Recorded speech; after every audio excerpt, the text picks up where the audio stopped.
Donc je vous accueille au sein de la Blanche Ferme à Bois-de-Lessines. C'est une ferme qui est quasi totalement autonome, où on stocke du carbone sur toutes les surfaces puisqu'elles sont gérées en agriculture de conservation des sols.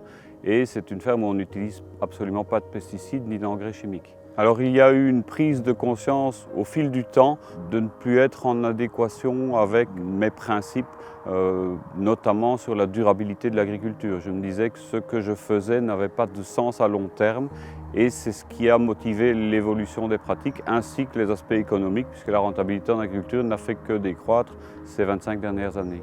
Sur l'exploitation, on a arrêté la charrue en 1995.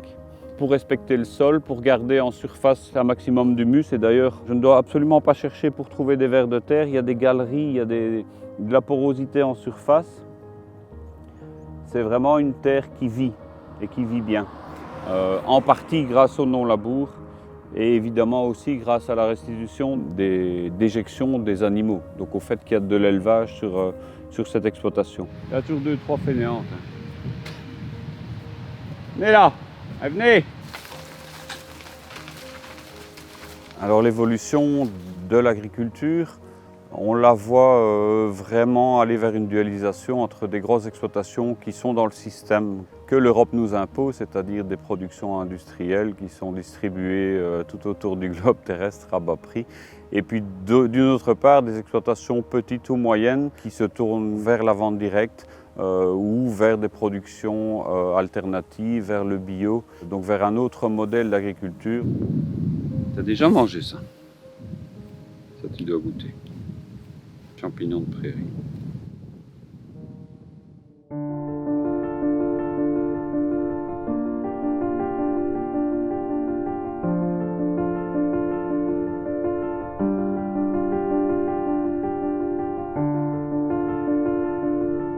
Alors ce qu'on veut démontrer dans la ferme universitaire de Louvain, c'est qu'il est possible dans nos conditions de production wallonnes de produire sur l'exploitation tous les fourrages dont nos ruminants ont besoin. Alors ce système est basé sur l'utilisation des légumineuses.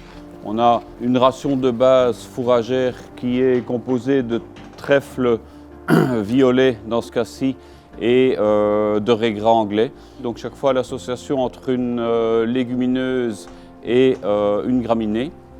Donc la légumineuse va apporter de l'azote et la graminée va apporter de la structure et de l'énergie. Pour des animaux, par exemple des jeunes taureaux qui sont en pleine croissance, qui ont besoin d'un léger complément, on va complémenter avec un mélange, dans ce cas-ci c'est triticale et pois, donc on a cultivé les deux espèces en commun sur le même champ. On n'a aucun souci pour avoir des croissances tout à fait respectables avec ces animaux et des animaux qui sont en bonne santé. Probablement plus qu'avec les rations classiques maïs et soja qui ne sont pas vraiment des plantes qui sont prévues au départ pour les ruminants. Là, on a une ration tout à fait naturelle et en plus produite localement. Alors l'adaptation au changement climatique, ces 2 dernières années, ça consiste principalement à résister à la sécheresse. Et on a la chance que ces légumineuses qu'on utilise ici sont des plantes particulièrement résistantes à la sécheresse.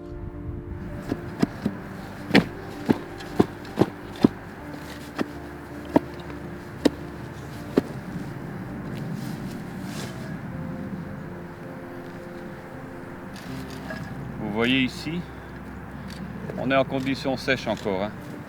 Donc les pluies d'hier, je pense qu'il est tombé une quinzaine de litres, mais ça a mouillé 5 cm. Donc on se trouve sur un terrain où on a ensemencé un mélange de luzerne, une légumineuse, avec une graminée. L'intérêt de la luzerne, c'est notamment, et on l'a très bien vu l'année passée et cette année, sa résistance à la sécheresse.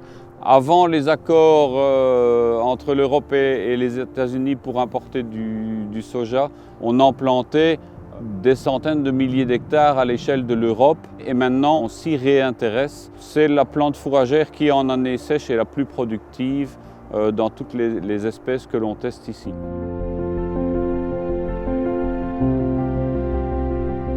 Alors on l'a implanté dans ce cas-ci en mélange, comme toujours avec des légumineuses.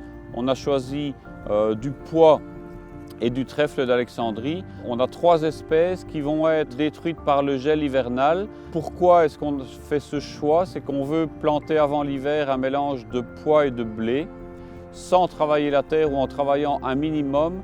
Et la culture en place, si elle repousse, sera détruite par le gel. Donc on n'aura pas besoin d'un labour de nouveau.